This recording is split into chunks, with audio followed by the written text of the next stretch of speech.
Hi, this is technically our first episode of STAYtalk. I am Chrysalis, otherwise known as Shannon, and Chrysalis Creation pretty much everywhere on socials.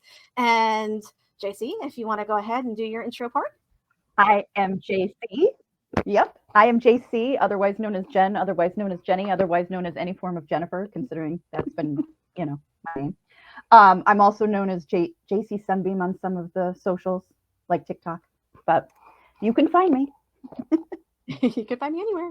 But we are basically Tuesday, who after finding each other on socials and whatnot, and conversing and having conversations through predominantly threads for most of the last year or so, have decided that we are going to start a little podcast / roundtable / just generally shooting the shit, if I can say. I'm going to say cuss words, and if any, I'll bleep them out later for other stuff. But just basically doing, having conversations about all things predominantly Stray Kids, but just also K-pop, general, how it all kind of seems to fan out. Just a little background for just intro stuff real quick for things. I'm pretty much just a Stay. I have started getting into ATs because, again, that pipeline seems to be pretty much an inevitability, but they just don't quite scratch the itch the same way that Stray Kids does in my brain. My background in music is generally metal, goth, emo. Yes, I am that pipeline. I am a walking stereotype at this point. I do have a performance science experiment of how us mature Stay got from our musical backgrounds to Stray Kids. I want to do like they have the Stay demos or whatever it used to be on Twitter, X, whatever you want to call it now. But they have like age, they have what you do for a living, they have I think people need to really, we should do it on Threads actually. We should do a poll. Actually, yeah. Like where did you come from? Because mostly I see it's emo, metal, gothic rock, new wave, like that English kind of, like even like the stuff that Sungmin listens to, like Oasis. That sort of thing too. That kind of goes into the whole that whole I hate to say it, but that whole Gen X 90s movement. Zennial, man. I'm not. I will not totally come over to the Gen X. I am solidly in Gen. Am I solidly in Gen X? I always debate that. It's kind of like 77 to 80. I've seen one say 77 to 82. I've seen one say 78 to 81. That little micro generation is like, okay, then I guess I'm a Zennial. Yeah, I guess I'm a Zennial because I'm right on the cusp. Yeah, that's depending on how you want to look at that. But I think my opinion is because at least for our generation, the 90s were so ridiculously diverse in what was considered popular. Yeah. Compared to any other, if you were listening to a pop station in the 90s, you were hearing everything from R&B to rock to pop to country, hip-hop. Even some country, hip-hop, you name it, it was on a pop station. Yeah. Whereas, and now it's gotten, especially because of the rise of satellite radio compared to terrestrial radio, now everything is back to segmented genres and whatnot. So but for us, it was everything. And then you take a look at Stray Kids, and what are they doing for their music? It's everything in one song.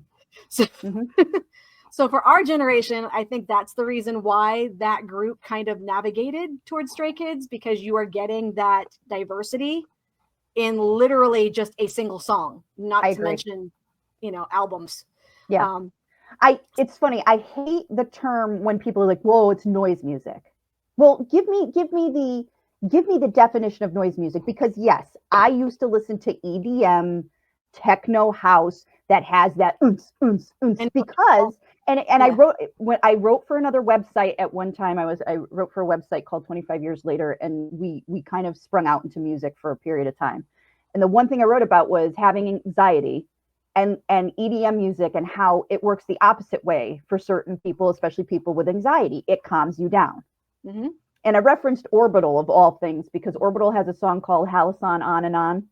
And it's a movie soundtrack. It's at the end of Hackers. It's in a lot of I think it's in a couple other movies. It's got this repetitive beat, and it's actually one of the most softer EDM songs there is out there. Yeah. But it does something to your brain synapses, and that's how I felt when I first heard Side Effects. Yes, like that really heavy, and I'm like, this is like, yeah. Because Side Effects is one of like my all-time, like Side Effects and Social Path are my two favorite Stray Kids songs. Like I will listen to those ad nauseum. But that's also because it was, anyway, let me get back into interest and look at what we're rating. Yes, I'm sorry. Yeah, our ADD sidetracked. So that's my background. And I also have a performance background as well. I happened at one point in time, just so people on Threads might be aware of this, but at one point in time, I spent a total of 6 or 7 years now working for the largest North American touring promoter in the country, promoting their own self-produced shows. So if you are familiar with things like Disney on Ice and Monster Jam and Marvel Universe Live and Supercross, that's the company that I worked for. So I have both front of the house background in regards to performing and producing, as well as back of the house background in regards to producing a touring show. And I try to share a lot of that on Threads, because unless you are in that environment, you don't know how shows work. Right. So I try to share that as well. So beyond just my performance, I've back of the house, front of the house, music environment, sang for most of my life. I have lost more technique than I would care to admit at this particular point in time in my age. But that is my background. So JC, do you want to share yours? And then we can kind of get going into actual topics. Sure. I jack of all trades. I've danced since I was probably 3 at the YMCA with, the little fuzzy ducks kind of thing. And that kind of stuck with me all through my life. I danced all the way up until I was in college. I was a dance minor. I injured myself, so it kind of like I wanted to be Debbie Allen with the big stick. Now that's definitely dating myself. Oh, you froze. From the fame days, if anybody remembers that. But I've also worked. Huh? Oh, I froze. I'm sorry. Yeah, I froze just a little bit. Okay. Am I back? Yep, you're good. Okay. And FYI, there's going to be some freezing here as we radio. get all the stuff worked out. Oh, radio! I didn't know that. Yeah, I worked in radio. I was Jen the Dewdrop intern for a morning show here in Hartford, Connecticut, KISS 95.7. So I think we're still in the record books as the world's largest Macarena ever done. And we did it with Los Del Rios, and the remix, it was, I forget who the remix band is. It was a guy and a girl. But anyways, so I have that background. I also have a performance background. I was in theater. I was a theater kid. I did theater all through high school, through college. After college, I did community theater. There's a community theater here in New Britain, Connecticut called Hole in the Wall, where I have done several musical theater original productions. Night of the Musical Dead, based on George Romero's Night of the Living Dead. My good friend Bill Arnold wrote that. He also wrote a musical called Lint the Musical that has been actually now produced other areas of the United States, which is pretty cool, because I was the original, I was part of the original scripted reading cast, and I was also part of the original cast. So when people get the book, it has my name in there, and when they get the recordings, it's my voice. So that's pretty cool. And I've always loved performing, and I think that's another reason why I love the guys, because it seems like I loved when it was a Skiz Talker where they were talking about singing Chicago, and I'm just like, these are my boys. Like, this is my people. So they are, yeah, they get it. yeah, they get it. So it's very cool. But yeah, that's my background as a whole. Now I'm just like a boring project manager, but I still try to dance from time to time. I post it sometimes on Threads, sometimes on my TikTok. I plan on posting more on my TikTok and YouTube soon, because I'm actually taking a contemporary dance class. So I want to share what I'm learning. Yeah. Yay. You can't teach an old dog new tricks. Yes, you can. As my mother likes to say, if you are not learning, you're not living. So that's right. So yeah, yes, Mom, I did actually pay attention. But she was very glad to hear that I actually paid attention to that particular bit of Anyway, so topics wise, before we went live today, we were talking about military service. So do we want to get started on a very controversial topic of conversation? Sure. Well, it's funny because Threads definitely has been up and down with this topic. Yes, they're all going at the same time. No, they're not all going at the same time. Yes, they can get that special dispensation that Republic of Korea had done after BTS went in. For Hallyu, yeah. Yeah. So my view is I think they'll keep some of them together. I don't know if they'll put them all in at the same time. I think they'll stagger it quite like BTS did. Obviously, Lino and Binny will be the first to go. Mm-hmm. Then followed by Hyunjin and Sungmin and Ian and Han. Han, I have a feeling, will be special services. It's like I think he can go administratively because of his anxiety, if I'm not mistaken. And the thing with Han is if that happens, if he goes from an administrative compared to active duty, he's going to have a longer stint. So he'll have, I think, 24 months instead of 18. Yeah, exactly. But yeah, and see, in my opinion, he has more freedom. He has more. I think he doesn't have to stick. Like, he has more freedom to. I hate to say travel, for lack of a better words, but he can come off the base, I think, more than the guys that are in general. I thought. If anybody out there has more information on this, particularly if you happen to be in Korea and know these ins and outs, we would love to get that feedback. So don't yell at us. Yes, and my speculation is that they're going to go all at the same time. Just because of contractually, we don't know officially how long this second contract was signed for. I have done research backwards, forwards, left, and right, and there has been no indication anywhere as to how long this contract is. So we don't know if it's a 3-year, 5-year, 7-year contract for this particular 7-year contract. There's been no definitive. There's been speculation, but there has been no definitive say as to how long it was.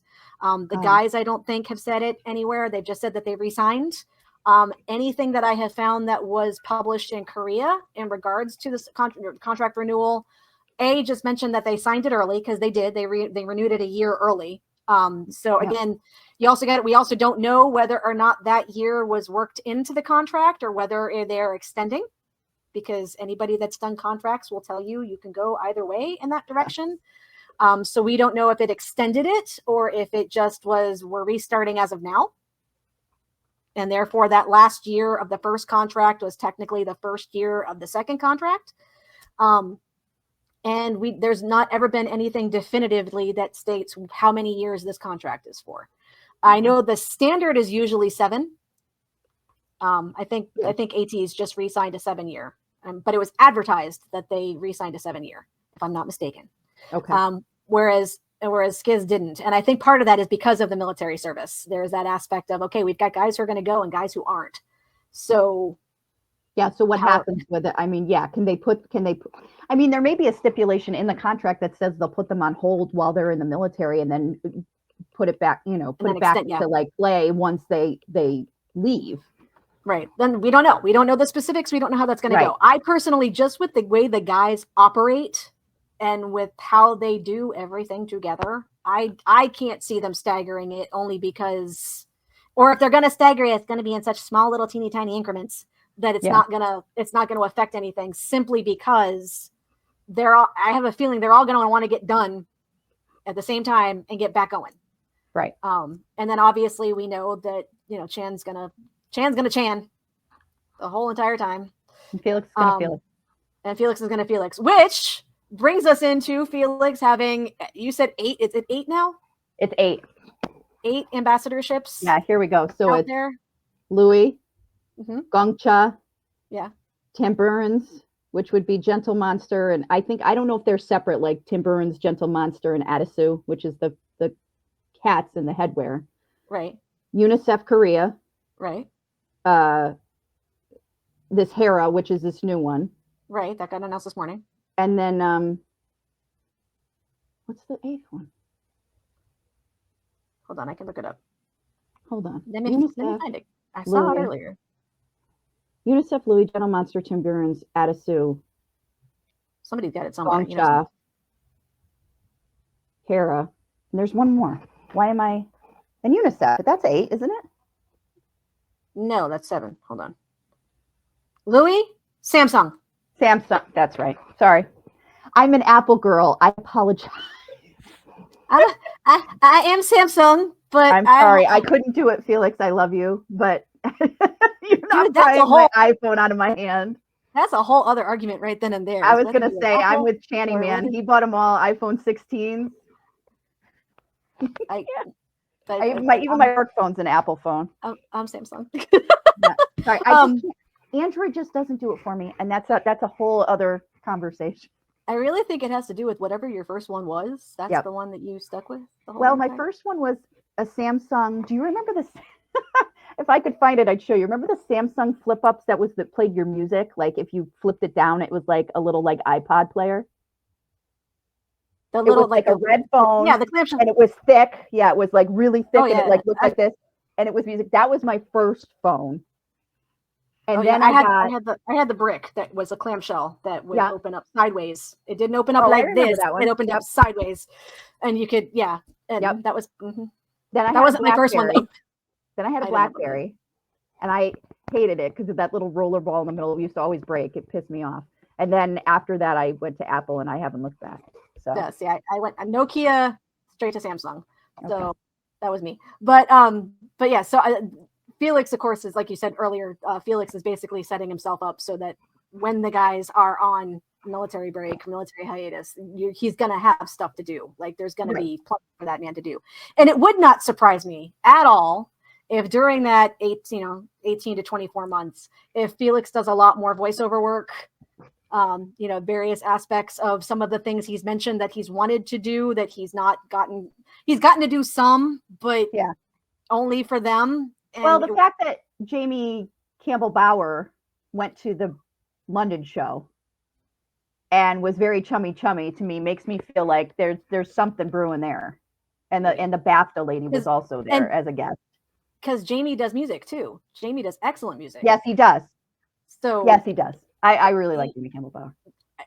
So I mean, it could be. I mean, yeah, it was shocking though. It's especially because we know what kind of music Jamie listens to, but that goes with the conversation of what we're saying, where it's emo, gothic, metal, and Jamie's is very kind of tipped to that way. So it's just a natural progression now to like K-pop.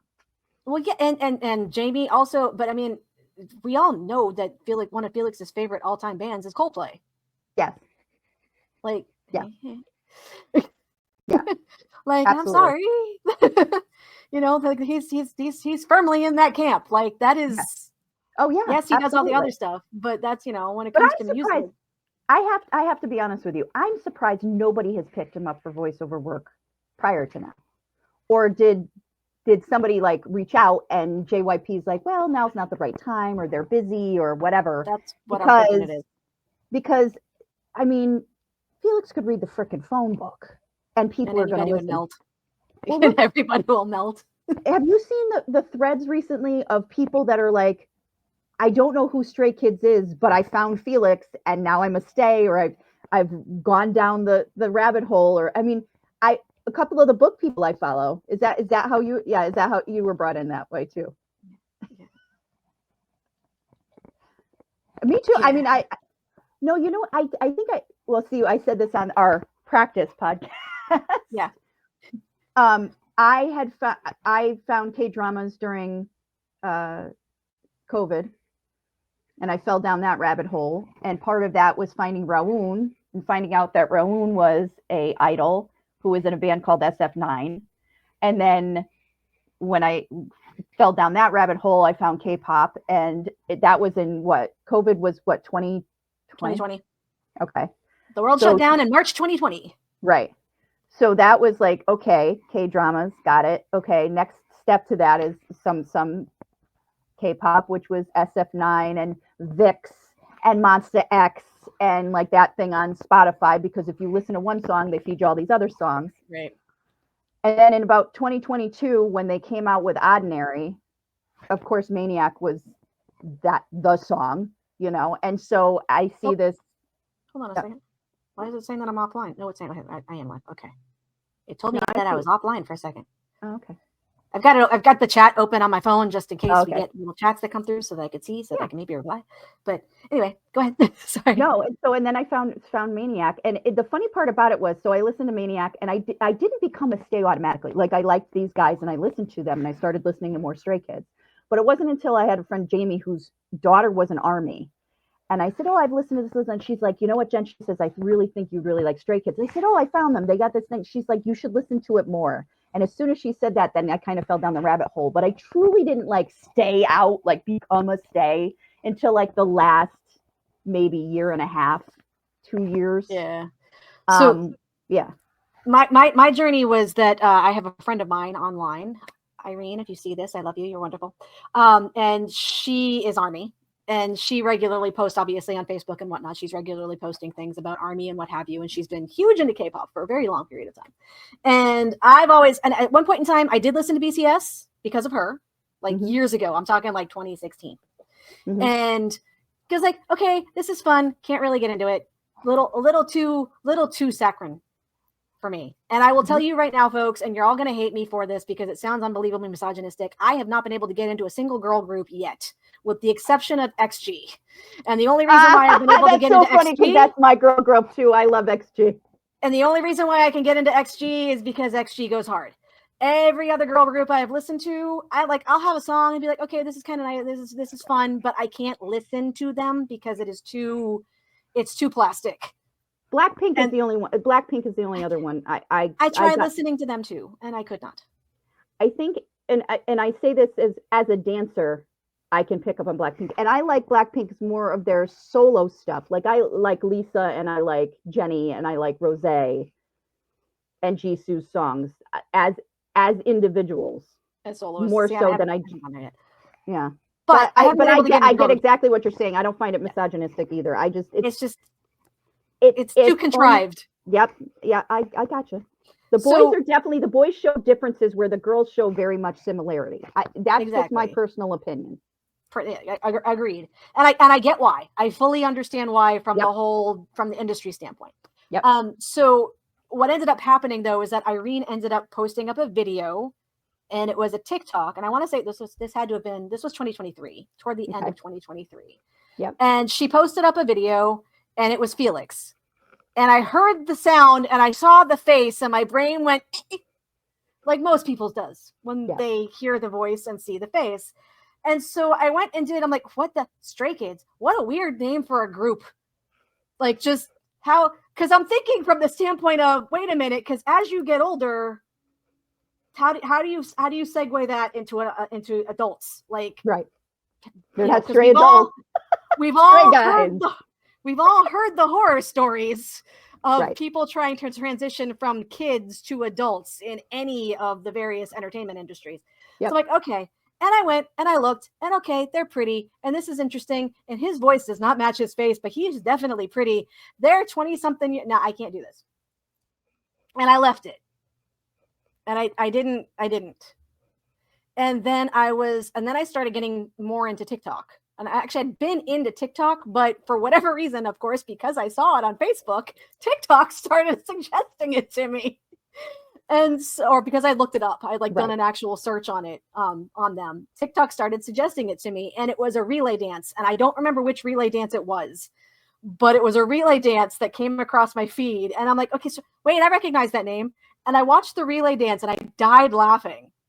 Had to be Backdoor or yeah, because it's the one where Felix walks by, want to come in, and it's like so funny because he does it so quickly across the front. No, it wasn't. I want to say it was, because I think it was Blue Hair Channy, and I don't remember.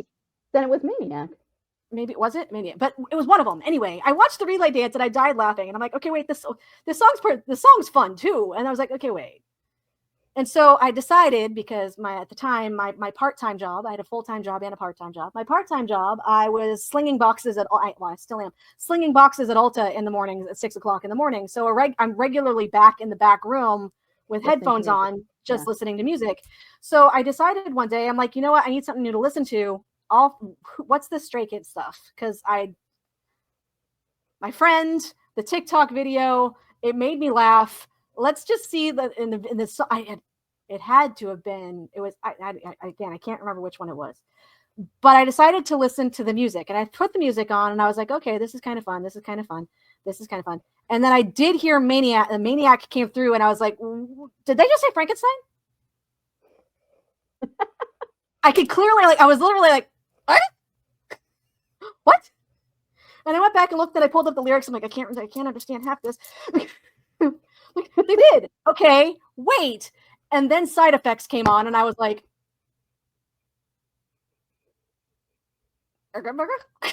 yeah. Okay, record scratch. I'm sorry. And then Fam. Oh, I love Fam. And as soon as I realized what Fam was, and I was like, that's like a callback to old hip hop stuff, like old hip hop stuff. Yep. In case any of you weren't aware, that used to happen. And the old hip hop, the introductory, this is who we are type, hip hop stuff. And I was like, the Beastie Boys, it reminded me of for some reason. Just I'm like, this is fun. I'm like, but it was like every single one of those songs was different. Yeah. And every single one of those songs, I'm in the, like, my head's going, I'm even though I don't understand a damn word, I'm back there going, okay, wait. And then that started it. And down the rabbit hole I went. And then, of course, at that point in time, TikTok just decided to throw me every single video under the place God. Yes. And they still do. And the algorithm still does. There's videos that come God. across my thing, and I'm like, I've never seen this before. Oh, yeah. Yeah. It's crazy. Still... But no, yeah, I agree. Felix has this, how do I put this? Felix effect.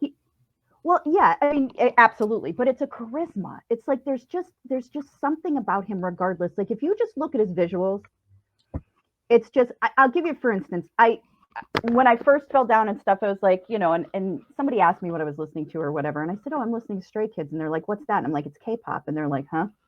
And I said, oh, and so then I showed them, picture of the guys. Oh, they're very pretty. But isn't that a girl? And I'm like, no, it's actually a very beautiful man. And then I said, hold on a minute. And I said, and I played one of the TikToks where it shows the voice compilation. It says, they all say all K-pop vocals are hot, men's vocals are high, and then it says, and then there's this MFer. Did you ever see that one? Yes. And then so I played them that, and the friend of mine looked at me and says, "Oh, I get it now." And I said, "Yeah, it's that duality between this beautiful human and this voice."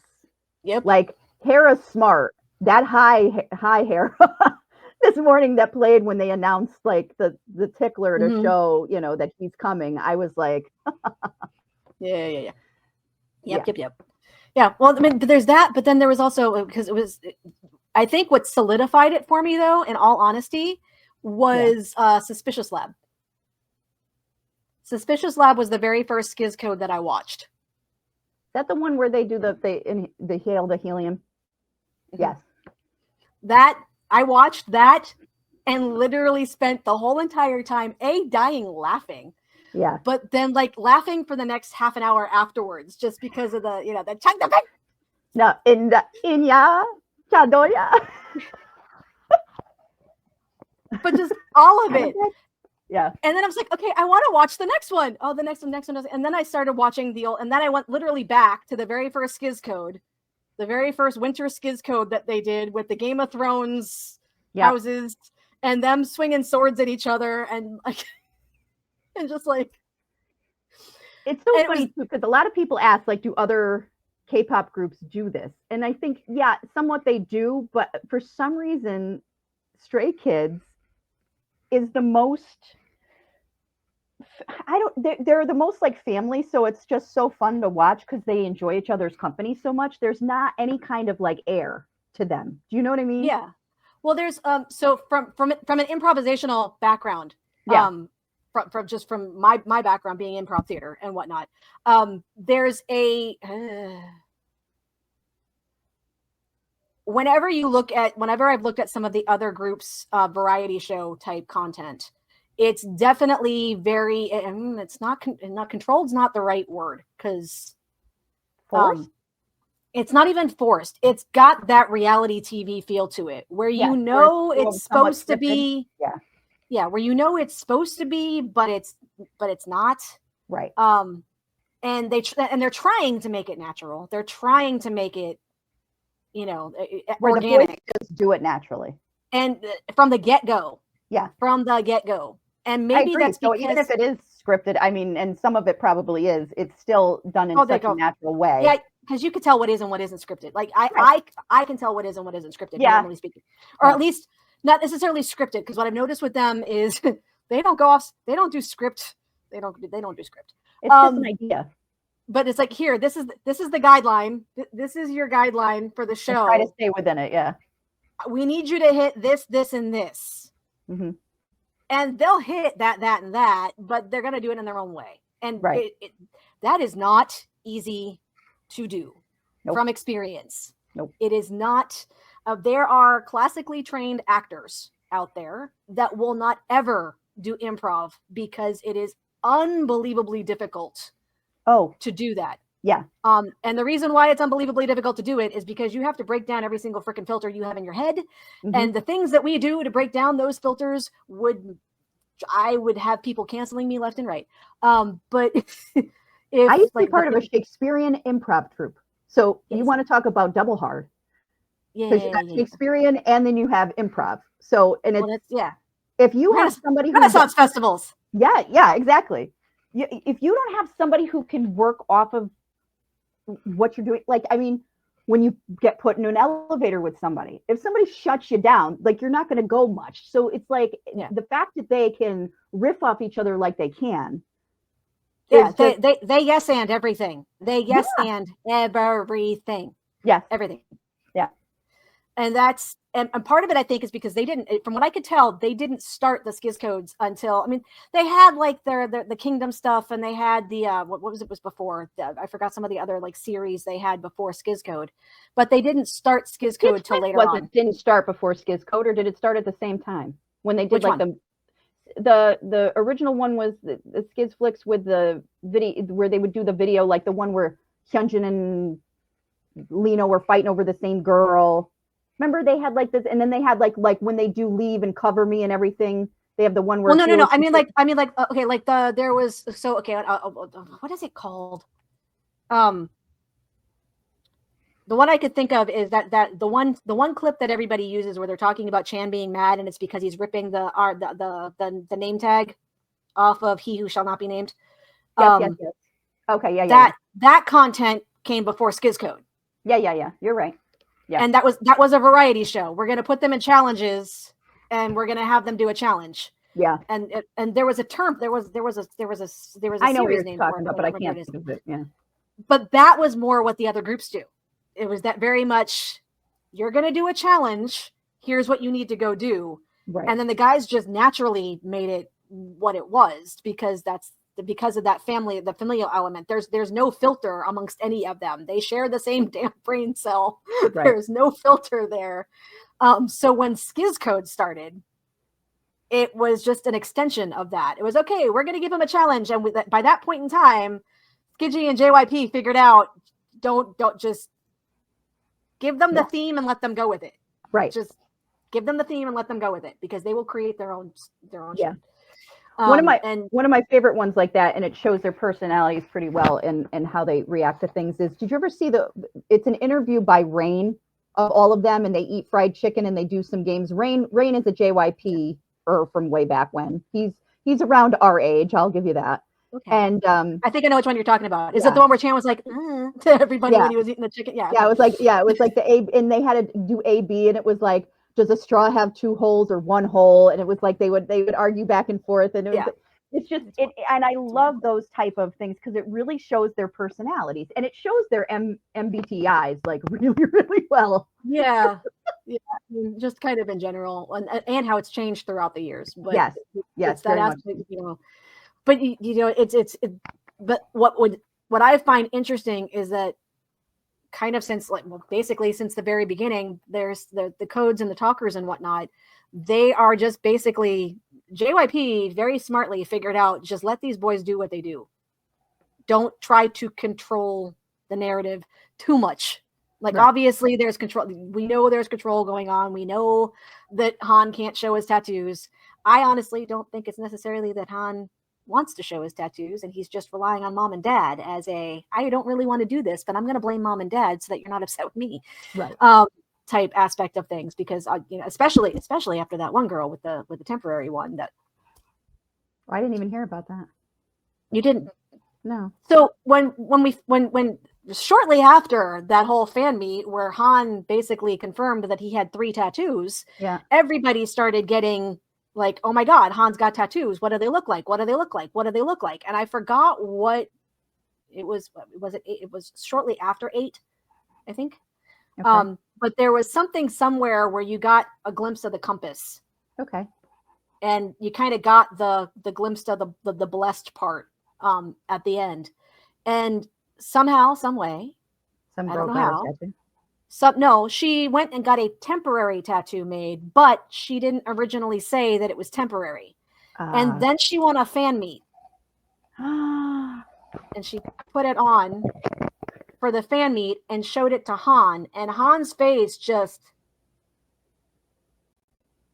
understandably, was WTF. Like, oh my God. And he, for like split second, like maybe a little longer than a split second, but you could see he had the oh shit look on his face and just like shut down for the rest of the fan meet, essentially, or for at least the rest of that fan call. So from that point forward, and of course he's joked since then that, he's like, talk to JYP, this, that, and the other, but I don't think it's actually JYP at this point telling him he has to. I honestly, my opinion is that it's him not wanting to show them because A, they're personal, and because B, he is well aware that if he goes and shows them, someone's gonna get it tattooed on their body, like for real. And he doesn't want to be responsible for that. Unpopular opinion, but I don't think they should do fan calls. I don't either. Not at this point. No. They're past the point of needing to do them. Right. You want to do some sort of fan meet before a show, Japan, Korea, like the ones like the high touch or whatever they call them, kind of thing, where people bring little gifts and whatever. They should do that here in the States. The VIP here at the States should not be Gen Pop, pit, access, and a sound check. It should be, even if it's a light touch, even if it's a wave, even if it's like a walk through and say, hi guys. But VIP should be something different here, because I do think they could do it in a respectful manner here just as much as they could do over in South Korea. I agree with that to a degree. And the only reason why I'm saying that's to a degree is because from my experience with the touring aspect of it, it's a bitch to figure that out. It is an absolute logistical nightmare. Oh, I'm sure. Right, logistic wise, fine, or what I'm saying is, if you have, let's say you have VIP seats for the sound check, it should be, or they should have all seated VIP. Then the pit shouldn't be the pit. It should be like in that front section where it's all pit. It should be VIP seating, because in DC, that's what I feel bad for DC about. In DC, there was VIP seating in that front section, so everybody there had a seat in the front part. I talked to somebody who was going down to DC. They said it wasn't like pit, like you were striving for your life. You had an actual seat. It wasn't GA. It was VIP seated in the front part of the DC show. They did not have GA pit in DC. No, they had GA on both sides. The front part of the big the middle part was VIP seated. Okay, that makes sense. And they should have done that in New York, because they had the room. Because I was VIP seated in New York, and I was on one of the sides, and I think they should have been able to do VIP seated in the front, and you would have. But that's not the guy. The guys don't get to decide that. No, I know that. That's a Live Nation thing. I'm just bringing that up to say it's not even Live Nation. That's not even Live Nation. That's the stadium. The stadium is who decides that's the stadium ultimately is who decides the layout. That's why it's different at each location. That's why the number of people in each pit and in each in each VIP section. Take a listen, and next time you do a show, do VIP seating in the front. Because basically, so what background stuff from what I remember, and I wasn't some of it's just stuff that I know from other departments that I used to work with. So what happens when you are creating your show, your touring show, you figure out the layout for your stage. Obviously, that is just out the seating based off your stage, and then you submit that to the once the contract is negotiated and in place. And yes, we are going to have a concert at your venue. You then send that layout to the venue. The venue figures out the layout for seating and what's going to be offered and what's not going to be offered based on, okay, they know you're going to have huge ass LED screens, so you don't want to put people past a certain point anyway. So that which end of the stadium it's going to be on based on where your green rooms and such happen to be, which is why the Rome show was really interesting to me. And then what space you have for various things. The venue then figures that out, turns that layout over to Live Nation, and that's where Live Nation sells the tickets. Oh, all right. So that is not a Live Nation. Yeah, that's not a Live Nation determination. Now, what ends up getting negotiated amongst the three, what will end up getting negotiated amongst the three is that GA aspect of things. Whether they, because the artist could turn around and say, yes, we want GA. No, we don't want GA. Obviously, the guys decided based on the festivals, I would imagine, that they wanted to do GA, where they could do GA, because they did GA over in Asia for like the first time. Right. Because there were GA sections over in Asia, and that's not something that is normally done over in the Asian market. Yes. And again, the company I worked for was international. So I handled international stuff. Yeah. So that's not something that's common over in Asia. So that was like a first time thing because of the festivals. And I don't blame them. Like, they had a great time at the festivals. Let's see if we can incorporate some of that into our show. I agree. That was maybe not the best. If it wasn't the middle of freaking summer, which again, that was not their fault. They wouldn't have known. No. Then there's no, and there was no way to know that the summer was going to be as bad as it was this year. Like a couple of years ago, not too horrible. Right. I also think that they should have chosen MetLife over Citi Field, but that's just me. I know they wanted baseball stadiums. I get it, but they should have for New York. They should have chose a football stadium because number one, they would have sold out regardless, and two, it's a much easier venue to be around. I think that's not their choice. That is not the artist's choice. It's not the artist company's choice. Nope. So what ends up happening when you decide that you're going to do a touring show, you decide, okay, the company will decide we're going to put so and so on tour. This is the time frame that we're looking at the tour happening. Okay, it is usually a minimum of 2 years out. It is not unusual for it to be a year in advance, but it's normally 2 to 3 years. So like the company that I was working for when I left in 2024, they were already working on the tours for 2026, 2027, and 2025 had already been finalized a year or two before it for all of their IPs. Okay. So the company says, we're going to send so-and-so on tour during this time period based on their schedule. This is the time period that they can tour. They then put that out to the company's promoters. And the promoters turn around and say, okay, well, where do you want to go? Like, which markets are you wanting to take this to? Right. And the company will tell them, okay, we want to do Orlando, Houston, New York. No, they won't even say a specific city. They will say North America. Oh, okay. Europe, Canada, Mexico, Latin America. Exactly. Okay. And not even necessarily, and maybe some countries, if we can get here, we'd like to go here, here, and here, country-wise, not necessarily like Europe. Okay. Yeah, and sometimes, and they might very well turn around, like for LA, because LA is such a huge market for K-pop in general. They might very well turn around and say, we want to hit LA, right? But it's what we would like to do, not what's actually going to happen. The promoters will then reach out to the promoters in those areas and the venues in those areas to say, okay, what does your schedule look like? We want to bring so-and-so to your neck of the woods during this time period. Well, actually, backtrack. Once the promoters get the information as to where they want to go, they then lay out kind of like a blueprint for where they think it would be most logistical to head to based on their information on the market, previous shows, previous groups, that type of thing. So then they'll turn around and say, okay, we're going to go. That's why you had like, they came to America and then they went to Japan and came back. Yeah. There was a reason for that. And it's because of scheduling. But they do all this and they say, okay, we want to go here, here, and here. Then logistically, they want to go over here. So it's going to take, 2 weeks to get the ship. Well, not 2 weeks, a week or so to get the ship from Korea/Japan to the US. So there's going to need to be a break here. And then we're going to be over in this neck of the woods here. And it's easier to bring it in on the West Coast than it is to bring it in on the East Coast. So the company is going to map out a trajectory of where they think logistics are going to be the easiest to accomplish. Then they will turn around. Oh, camera, hello. Ta-da, camera, there we go.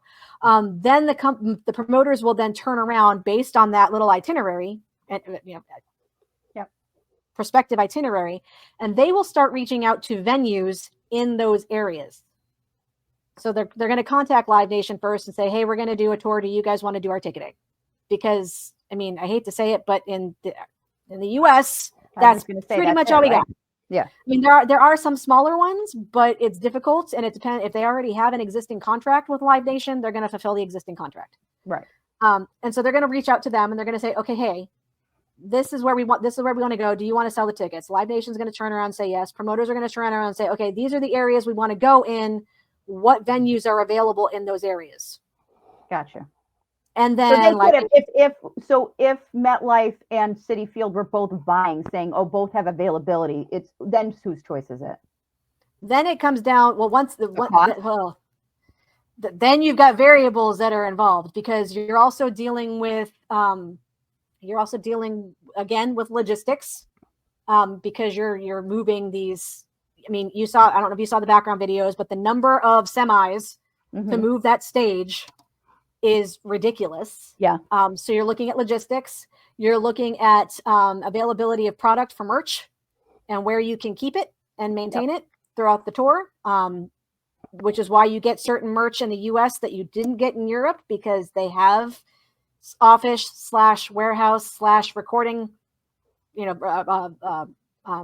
what is it? Republic Records is their distributor for the United States. So they have that infrastructure in the US, but they don't have it in Europe. So that's why we got merch here that they didn't get there, because there was infrastructure here for it where it's not over there. And so there's those aspects of things you have to take into consideration. Now the venues are going to turn around and say, yes, we've got, or the venues are going to turn around and say, this is what our schedule looks like. Does that fit anything that you can do? Right? Yeah. And that is only if the promoter for that venue feels that act is worth booking for that time period. Gotcha. Because they know their market, they know what will sell out or at least get close to selling out a show to make it profitable for them to bring that act into that venue. Gotcha. So your first variable is whether or not the promoter in that neck of the woods, LA, New York, Chicago, Orlando, what have you, feels that they even bringing them into that city is going to be worth it. Because if they don't feel that they're going to sell enough tickets, they're going to be like, hey, thanks. No. Yeah, no. Yeah, I'm going to pass. Yeah. Whereas another venue might turn around and go, that guy's crazy. We can do this. Like, you know what I mean? So that's where it depends. That's where you get the difference between baseball stadiums compared to football stadiums, because most likely some of the football stadiums weren't 100% sure that they could sell enough tickets to justify it. Right. And then I think they could have, because then they could have done one night, but not that they would want to maybe do one night in New York, but that's also where the whole, those, we just added a second night. No, that second night was always on the schedule. Right. That second night was always on the schedule. It was always going to be there. It was basically, it's a backup for, if you do enough, then we can sell out the second night. But if you don't sell enough, then we're okay. We're good. We get the first night covered. You don't need to do the second. You get an extra day off. Right. That's how that all works. Chan said I think it was the Orlando show, said something about coming back. Oh yeah. Do you remember? Yes. And then he turned around and said it was a joke. Yes. Now, Chan doesn't joke about anything. Not when it comes to Stay. As far as I'm concerned. Not when it comes to Stay. No. Like, he loves to tease and he loves to spoil. And he loves to lie. Yeah. Well, my thought is But that they're going to do one more thing, whether it be, because I know they have the encore in Korea. Mhm. But I also think that they're going to try to do something next year, maybe not on the same grand scale as the Dominate Tour was, but something close to like between an encore that they did during the Maniac Tour because of COVID, or do you know what I mean? Like, yeah, I'm not versed enough in that yet to necessarily know. Okay. Because my thought is that they may do something. Like there's the possibility of doing something, not even call it an encore. I hate to say it that way, but it's the only thing I could think of. Yeah. But doing one more thing before everything gets serious with having to figure out military service and whatnot. No, I actually think they're going to do a whole nother tour before military service gets figured out.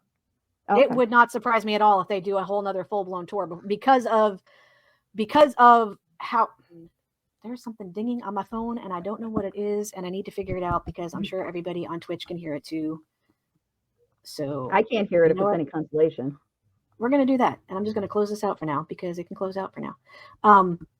Go away. Close out. Just close out. I don't need you open. So in my opinion, it would not surprise me if they do another full-blown tour, whether it's next year or like end of next year, beginning of 2027, like they did with Dominate. Because of the fact that even if Lino signs up, he doesn't have to immediately go. Right. So they can push that off a little bit. But because of how quickly all of the dates for Dominate did sell out and or reach capacity, it would not surprise me if they had at least had a plan in place, for a full-blown honest to God. Now, whether or not they've renegotiated some contracts to be bigger venues would be interesting. But it would not surprise me if they do something else that's a little bit more, actual to a full-blown concert. Okay. Instead of, because the encore part kind of surprises me because it's just one of those, it's like knowing how far in advance stuff gets scheduled out. Yeah. It's like, how do you know where you need to go for an encore? Like, how do you know? Like, LA makes sense because it's LA. I would say LA, New York, because of where they are and because of the venue, the areas that they are. That's probably two of the largest. I mean, even KCON had KCON New York, KCON LA. Now it's all in LA, but at one time it was in New York too. I would say those two. If I was trying to be the, Miss America, I would go back to DC for the DC stays because of what happened. Maybe, I don't know. But the hard part with that is, again, with how long out that was, and they might very well, and it is not necessarily, I can't say it's unusual. Unusual is not the right word. It's not necessarily that they might turn around and say, okay, because of what happened in DC, which is you can't foresee any of that. Right. Because of what happened in DC and because of how much they were all obviously affected by it all the way through the remainder of the tour. Right. It would not surprise me if they try to turn around and kind of get a quick little one-off in where it's like, okay, this is what happened. We really want to do this for they didn't get their stuff. Now, granted, are those same tickets going to be honored? No, because you got a 2.5 hour. Obviously not. No. I mean,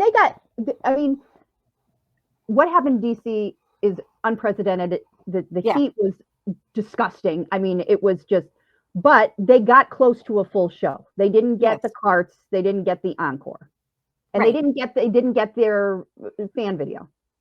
Yeah, they didn't do it. So even I've the last two. They didn't get the last two encores. They did not get the last two encores. Right. Which again, I understood that this can whole nother topic. In regards to differences in cultural differences to a degree. We are spoiled as K-pop fans getting a 3 to 3.5 hour long concert. Right.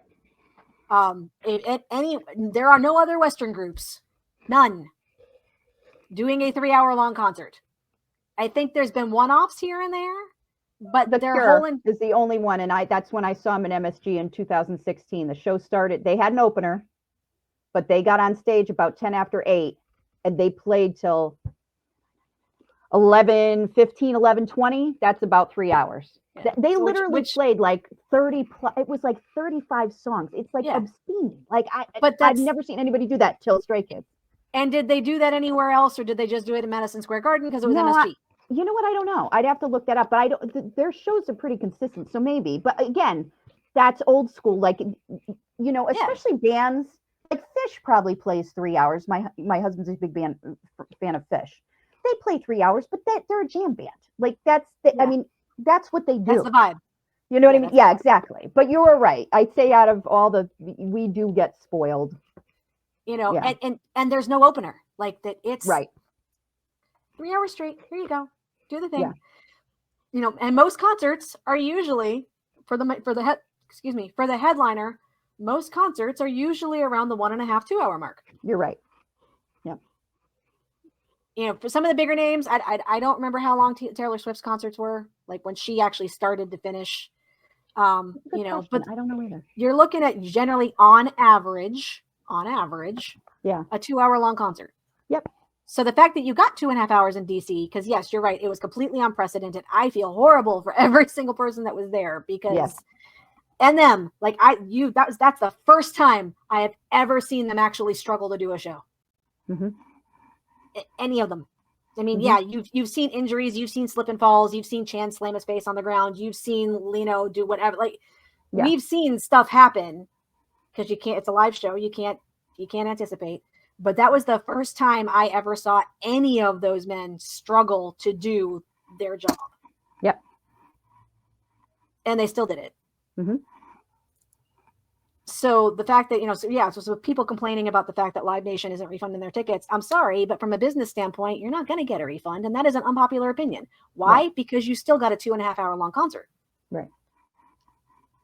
Which do I think they should be held to a different standard though when it comes to some of the other stuff? Yeah, I do. Oh yeah. Just like Atlanta, was it Atlanta that didn't let people in for VIP sound check or something? There was one of them. Maybe it was DC too. It was after. It was after because so people got upset because I was at the Atlanta show. People got upset with the Atlanta show because it was a cluster. Right. They didn't anticipate, right? Was it the staff didn't anticipate the number of people that were going to have to be let in, or? I'm not exactly 100% sure because my experience with Atlanta was this. I just had regular normal seats for Atlanta. I didn't have VIP. I didn't have sound check. I didn't have any of that. VIP and sound check went off fine. There was no problem there. And it's not there. And then it was DC. But no, people did get in late at Atlanta though. From what I could tell after the fact, from some reports that happened after the fact, you had us. So the gate that I was at, we were all mobbed, blah, blah, blah. And when my friend and I, who went with me, got to Atlanta, got done, got ready, we literally were at the hotel 5 minutes down the road. We walked. It was so nice. It was, that was absolute best experience. But, we walk up and there were lines at the gate for the different stanchions at the gate. Okay, fine. So we're trying to figure out which line to get in because it's already starting to kind of get wonky. And then somebody from Live Nation came out and told us, no, we didn't need to be in lines. We needed to, fill in all available space. Disneyfied. Yeah. And nobody could hear her. Nobody could hear her because for whatever reason, Live Nation does not hire people that actually know how to project their voice. And by the way, Live Nation, if you would like anybody, by all means, I'm available. So me being me and being who I am and what I do, I walked over to her and I'm like, are you having a bit of a problem? And she's looking frustrated. She's like, yeah. I'm like, would you mind if and she's like, no, if you think you can, go right ahead. I turned around and yelled and every single person's head turned and looked at me. And I did the whole Disney, please make friends with your neighbors and fill in all available space as loud. And I didn't hurt myself, but projection. Yeah. Wonderful thing. So everybody started, clumping in. I feel so bad that I did that. And I apologize to everybody in Atlanta that was on the right field gate because I didn't know any better at the time. But so we all clumped up together. So now we're all in a huddled little mess. And we keep seeing the gate open and close and open and close and open and close and open and close because what ended up happening is now you had Live Nation arguing with the staff, Truist Park staff about entry because the other problem here is, and we didn't realize this till we got up there, you had the stanchions, but you were going to get funneled into one single solitary metal detector. So you went through the gate. You went through the gate, and if you went off on the first metal detector that was at the gate, you had to go through a second one. Oh. So you ended up getting, bottlenecked just by the way the park had it set up. Now, obviously, the park had it set up so that if you were in a line, you could just walk through. And if you didn't need to go through the other metal detector, you weren't going to need to go through the metal detector. But of course, we're at a Stray Kids concert.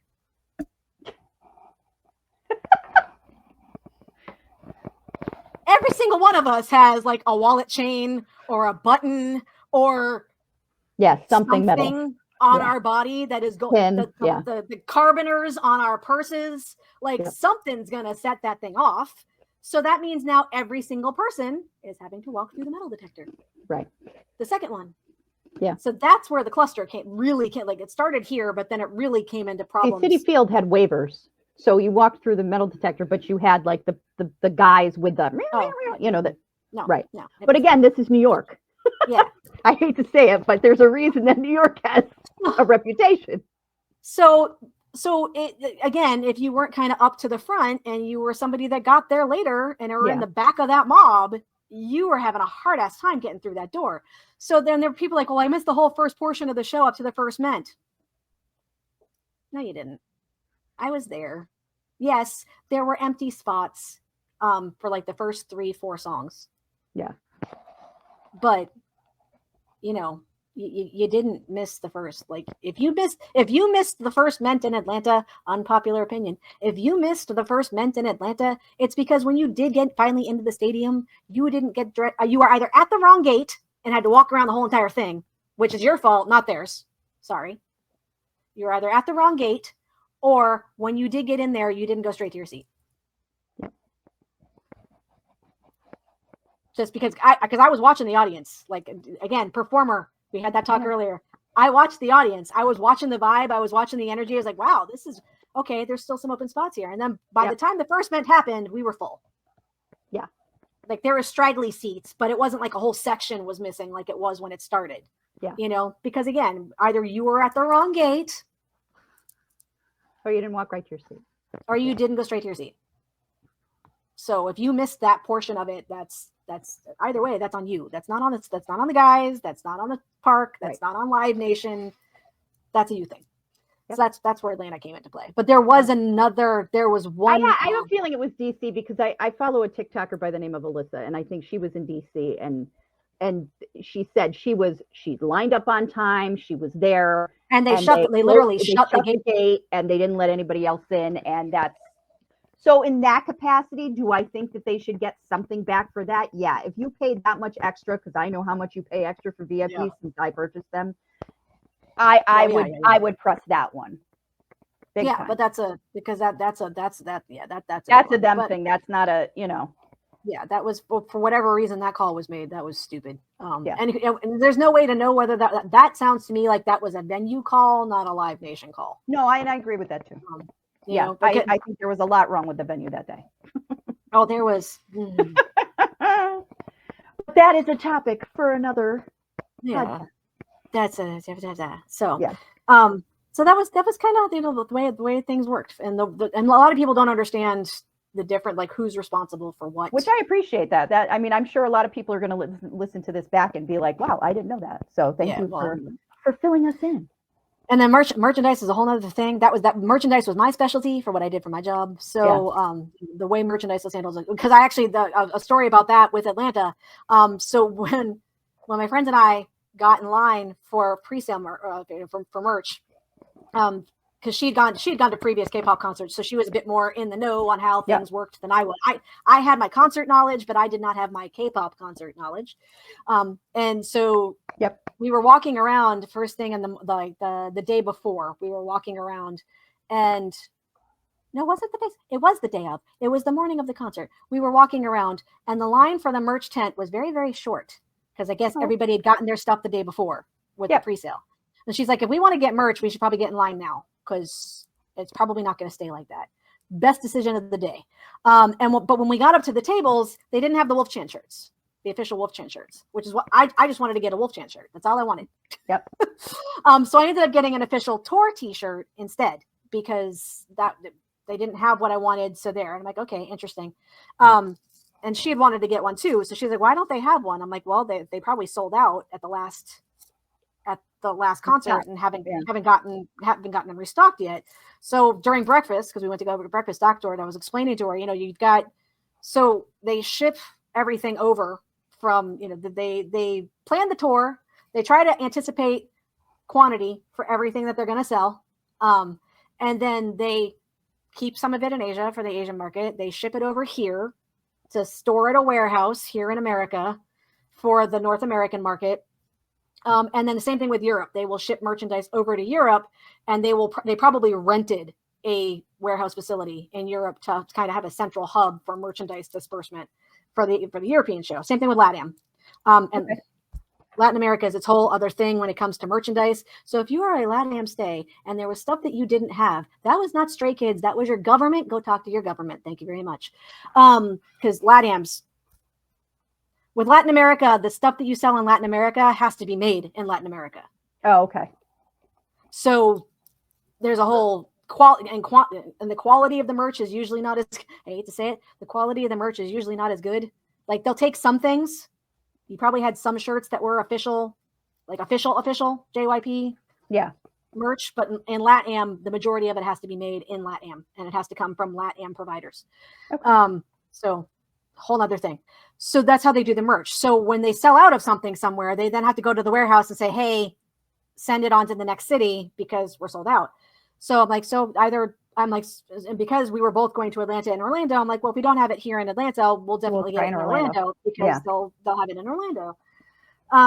But after breakfast, spent an hour and a half eating breakfast. After breakfast, we saw that the lines for the merch tents were little teeny tiny lines. And I'm like, you know what? I see a Wolf Chant shirt over on display at the other merch tent. I wonder if they got any in. And she's like, I don't know, because they had taken it down at the other one. Yeah. And I'm like, I wonder if they got it in. So we hopped in. I'm like, well, line's short enough. Let's go check it out. So we sat, it was literally 5 more minutes in line at the merch line. Walked up. I'm like, do you guys have those shirts? And they're like, yeah, we do. Because they had gotten there. They just hadn't gotten there. They had either sold out the day before with the pre-sale, the VIP pre-sale merches and whatnot. And more were on their way. And they did the thing. So I ended up getting my Wolf Chant shirt because I knew how the system worked.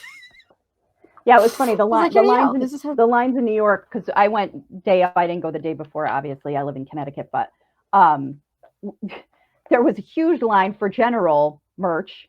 And then I totally forgot. I'm like, this can't be the VIP line. And like a bunch of us were like kind of huddled together that like talked in the VIP line. And so I'm like, wait a second, is that the VIP line? And there was like maybe 5 people in line. So we're like all like, well, let's go. So we go over there and it was a VIP line. So we didn't wait at all. Like I literally made it to get ticketed, tagged, pillowcased. I will say, the way that is run amazes the hell out of me. Because where do you get pre-sale merch? That's right. So but to go back to Western artists, when do you get pre-sale merch? When do you get the opportunity to buy the merch ahead of time before the concert itself? You don't. Yeah. So it's like, and so the way that you don't, or unless they have, sometimes they do like an online thing where you can go to the website and it says before the concert, blah blah blah. But it's usually you don't. Yeah, like the actual physical at the venue, right? For the yeah, and just the way that up. Yeah, and he's in a big long line, and or a mass mob and just get pushed to the table and hope and pray that you actually and have like 2 seconds to be like, I'll have that one. That's it. yeah, that one. Wait a minute, that one. No, wait, and then people behind you getting angry because you're taking too long trying to make your decision. Right. Or, okay, I have to go and, during go take a restroom break and then get your merch on the way back to your seat from the restroom break. If you're lucky. If there's anything left. Because usually there's not much left at the end of the night because blowout's about to happen and they're already got it packed up, ready to go to the next. Right. Yeah. So we have been jibber jabbering for a little over an hour now. I know we were thinking about doing like either 30 to 45 minute Yeah. per se. Do we want to keep this going for a little bit longer, or do we want to stop here for today and then do more on Friday when we plan on doing more on Friday? I think we should do more on Friday, if you don't mind. Okay. Yeah, that's fine. So for anybody that did catch this, we thank you. I wasn't paying attention to any sort of traffic or anything. I was just paying attention to chat, and there wasn't any chat. So you are free. Next time we'll advertise it better, so we'll have more chat. Yeah. Because it seems like people were interested when I posted it on Threads. Like people loved it. So I was hoping that if you're on the East Coast that you would come join us. But and we're also doing it when people are at work. So yeah, I get it.